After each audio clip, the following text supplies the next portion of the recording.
Welcome, everyone. This is ancient and medieval Middle East history for absolute dummies. Just hearing the title might make you go, ugh, the Middle East sounds so complicated. Don't worry, I made this as simple as possible, even for an absolute dummy like me, so that by the end, you'll actually get it. After watching this, you'll be able to impress your friends and family with your new knowledge, and maybe even look a bit smarter while doing it. All right, let's dive in. Chapter 1. The Middle East Map. To the east, Mesopotamia, modern Iraq. To the west, Egypt, the land of the Nile. To the north, Anatolia, modern Turkey. To the south, the Arabian Desert. The Middle East is the crossroads of the world, connecting Asia, Africa, and Europe. Why is this place so important? Because not just people and goods, but ideas, religions, and wars have all passed through here. The world's first civilizations, writings, laws, and religions, many of them were born right here. This small region saw kingdoms rise and fall, empires grow and fade. A true relay zone of history. So, we'll sprint through that incredible relay in the next chapter. Chapter 2, Middle East History Crash Course. You've probably heard of the 4 great civilizations of the ancient world. People gathered around rivers for farming, which led to cities and civilization. Those were Egypt, Indus, Yellow River, and Mesopotamia. In Mesopotamia, the Sumerians built cities and invented the world's first cuneiform writing, creating the earliest social systems. Next came the Assyrian Empire, which ruled the Middle East with iron weapons and organized military power. When they conquered a city, they punished rebels without mercy and carved those scenes into stone for everyone to see. It was ruled by fear. Their capital, Nineveh, had huge palace walls decorated with carvings of lion hunts and battles. A clear message to the world: disobey us, and this will happen to you. But that brutality came back to haunt them, and the empire fell, crushed by hatred from its enemies. Then rose the Neo-Babylonian Empire, a true thinker's kingdom. They observed the stars, created calendars, developed mathematics, and invented the 60 base time system. Yes, that's why an hour has 60 minutes. Their capital, Babylon, even had one of the 7 wonders of the world, the Hanging Gardens. So if Assyria ruled by power, Babylon ruled by wisdom. That contrast between force and intellect became a defining theme in Middle Eastern history. Next came the Persian Empire. King Darius, I built a massive network of roads, the Royal Road, and united people of different languages and religions through tolerance. Then came Alexander the Great, marching from Greece to conquer Persia, Egypt, and beyond to India, spreading Hellenistic culture, a fusion of East and West. After him, Rome rose to dominate the Mediterranean. Egypt's last queen, Cleopatra, tried to save her country by forming alliances, first with Julius Caesar, then with Mark Antony. But she got caught in Rome's brutal power struggle, and when her side lost, she chose to die with dignity, ending Egypt's ancient era. Meanwhile, in the east, the Roman Empire and Sasanian Persia were constantly at war. Trade routes were disrupted, and merchants began to pass through Mecca, which grew rich. It was here that a merchant's son, Muhammad, received a divine revelation, and the religion of Islam was born. In the Islamic world, the question arose, who should lead after Muhammad? Those who believed leadership should stay within his family became the Shia, while those who believed any capable person could lead became the Sunni. The Abbasid Caliphate later rose as the Sunni center, with Baghdad as its capital, a city known as the capital of wisdom. Here, scholars developed astronomy, mathematics, and medicine, translating Greek and Persian knowledge that would later spark Europe's Renaissance.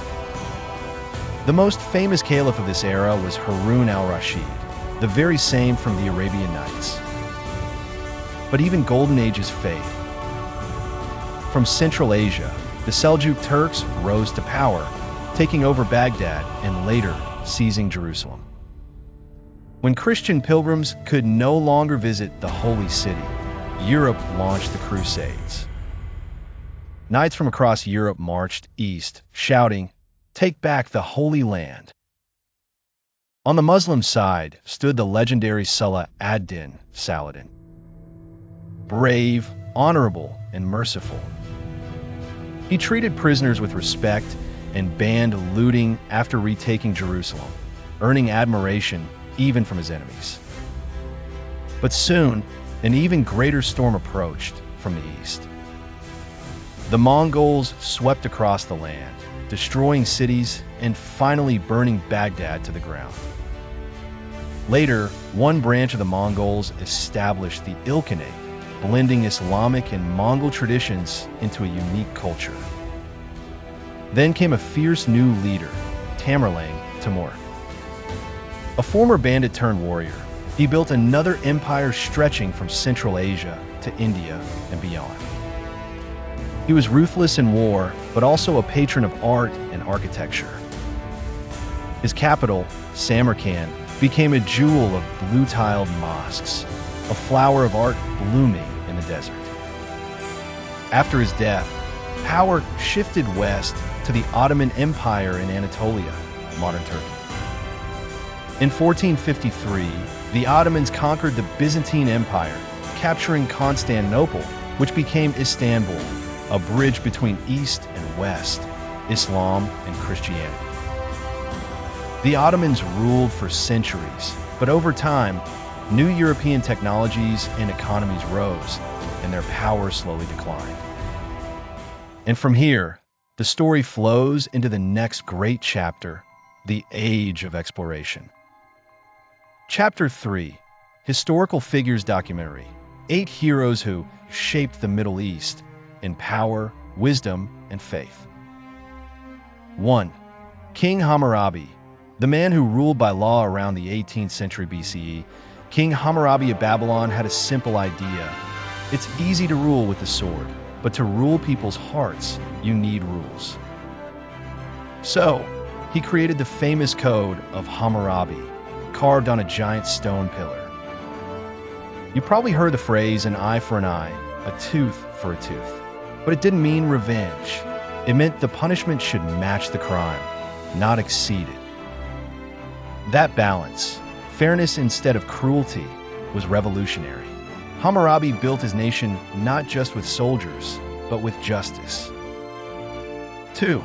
Darius the first great manager of an empire, the man who basically invented corporate management 2,500 years before it was cool. Instead of ruling every land directly, he let local leaders govern, reducing rebellion and building trust. He divided his vast empire into 30 provinces, each ruled by a satrap governor. He built roads, communication systems, and even a network of royal inspectors called the King's Eyes and Ears. He introduced a unified tax system and a common currency, turning Persia into a stable, multicultural super company. The world's first business-class emperor, Darius didn't just conquer, he managed an empire. 3. Alexander the Great, the man who changed the world in 10 years. The young Macedonian king who redrew the world map in just 1 decade. He swept through Persia, conquered Egypt, reached India, and founded cities everywhere he went. Naming many of them Alexandria. Yes, he was that confident. But Alexander's true goal wasn't destruction, it was fusion. He wanted to unite East and West, Greek and Persian, into one world. Sadly, his body gave out before his dream could take shape. He died at just 33. His last words? Give my empire to the strongest. Naturally, everyone started fighting, and that, folks, was the end of the empire. For Cleopatra, the queen who ruled with beauty and brains. She was not only beautiful, but also fluent in 9 languages and a master diplomat. She allied first with Julius Caesar, then with Mark Antony, using both love and strategy to protect Egypt's independence. But when Rome's internal power struggle exploded, her side lost. Choosing pride over capture, she ended her life with dignity, said to have used a venomous snake. Her death marked not only the end of Egypt's independence, but the closing chapter of the ancient Middle East. 5. Muhammad, the man who changed the world with words. In the 7th century, a merchant named Muhammad in Mecca received a revelation from God, and a new faith, Islam, was born. His message was simple yet powerful. All people are equal before God. Help the poor. Status means nothing in the eyes of the Creator. These words shook the tribal, unequal society of Arabia. Despite persecution, Muhammad and his followers never gave up. He eventually returned to Mecca peacefully, not as a conqueror, but as a unifier. After his death, Islam spread with astonishing speed from Spain to Central Asia in just a century. A man who conquered not with the sword, but with faith and compassion. 6. Harun al-Rashid, the Golden Caliph of Baghdad. You might know him from the Arabian Nights. But Harun al-Rashid was very real, the Abbasid Caliph who turned Baghdad into the world's smartest city. Under his rule, 8th to 9th centuries, scientists mapped the stars, mathematicians invented algebra, doctors founded hospitals, and poets spun stories that still live today. Baghdad became the center of global knowledge, where ideas from Greece, India, and Persia met and mixed. The Wi-Fi hub of ancient civilization, minus the Wi-Fi. 7. Salah ad-Din, Saladin, the hero who earned his enemies' respect. During the Crusades, the Christian world feared him, but even his enemies admired Saladin. He was brave yet merciful, devout yet fair. When he reclaimed Jerusalem, he forbade looting and protected civilians, a move that stunned Europe. Even Christian chroniclers called him a true knight. His code, those who fight in the name of God must first respect humanity. That's why, centuries later, he's still remembered. Not just as a conqueror, but as a symbol of dignity and justice. 8. Timur, the desert storm and the patron of beauty. Finally, we meet Timur Tamerlane, a 14th century warlord who rose from a bandit leader to emperor. He conquered Persia, India, and beyond with terrifying speed, earning the nickname the Storm of the Desert. But beneath that iron hand was a lover of art and architecture. His capital, Samarkand, became a city of turquoise domes and blue tiles, a masterpiece in the middle of the wasteland. Timur was destruction and creation combined, a man who burned cities by day and built beauty by night. These 8 figures, from kings to prophets, warriors to dreamers, each lit a torch in their time. And together, those flames passed through centuries, igniting new knowledge, faith, and civilization. We've talked about power and politics, but to truly understand the Middle East, we need one more key: religion. Don't worry, this won't be a theology lecture. In the next chapter, we'll meet Judaism, Christianity, and Islam, as if they were 3 siblings in one big, dramatic family. Chapter 4, What is Islam? The three faiths of one family. Let's face it, religion in the Middle East can sound complicated. But if we zoom out, it's really the story of one big family. And like all families, they argue a lot. We're talking about Judaism, Christianity, and Islam. Three siblings with the same roots. Sometimes fighting, sometimes learning from each other, but all worshiping the same God. 1. The oldest brother, Judaism. Our story begins with Abraham, the father of monotheism, the belief in one God. His descendants became the Hebrews, who believed in a single creator called Yahweh. Their prophet Moses led his people out of Egypt. That's the famous Exodus. And received the 10 Commandments on Mount Sinai. Those laws, don't steal, don't kill, don't lie, formed the moral backbone of Western civilization. Their holy book, the Torah, is part history, part law, part faith. But for centuries, the Jewish people were conquered, scattered, and rebuilt. Yet they kept their faith alive. That resilience became their greatest miracle. 2. The middle brother, Christianity. Then, in Roman-ruled Judea, a new voice rose, Jesus of Nazareth. He preached love, forgiveness, and equality. Radical ideas in a world run by swords and taxes. For Jesus, faith wasn't about power, it was about the heart. He taught, love your neighbor, turn the other cheek, and even love your enemies. You can imagine how that went over with the Romans. After his crucifixion, his followers said he rose from the dead and began spreading his message.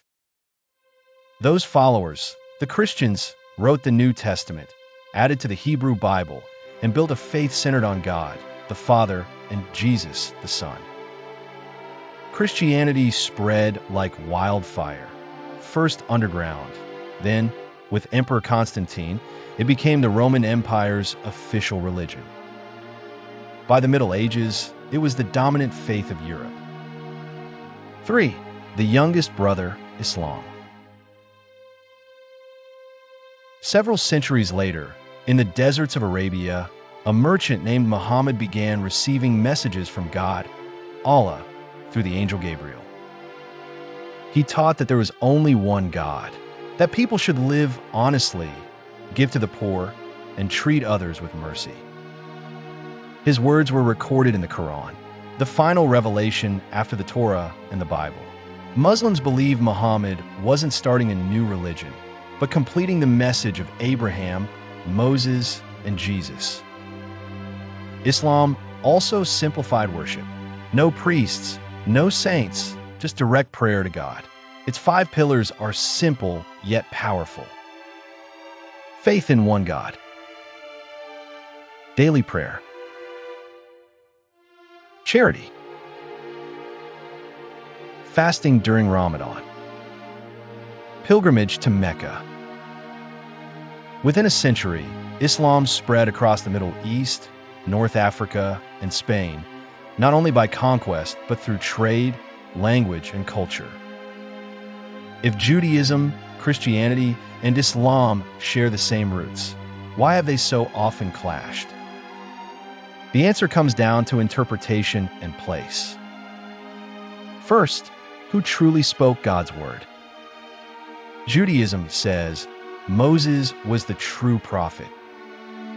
Christianity says Jesus is the Son of God. Islam says Muhammad is the final messenger. Each believes they carry the truth.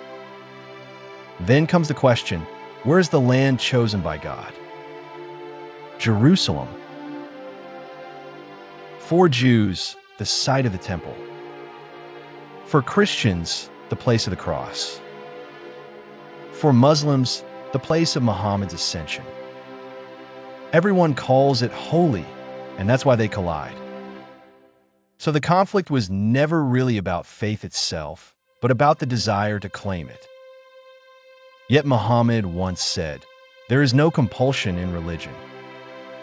Faith was never meant to make people fight, but to help them understand how to live. The history of the Middle East is filled with wars and divisions. But through it all, people prayed to God, mapped the stars, and carried wisdom across deserts. They kept asking, "How should we live? What should we believe?" Empires rose and fell, yet the story never truly ended. Because the next chapter is written by us. So, how will you add to humanity's story? Thank you for watching.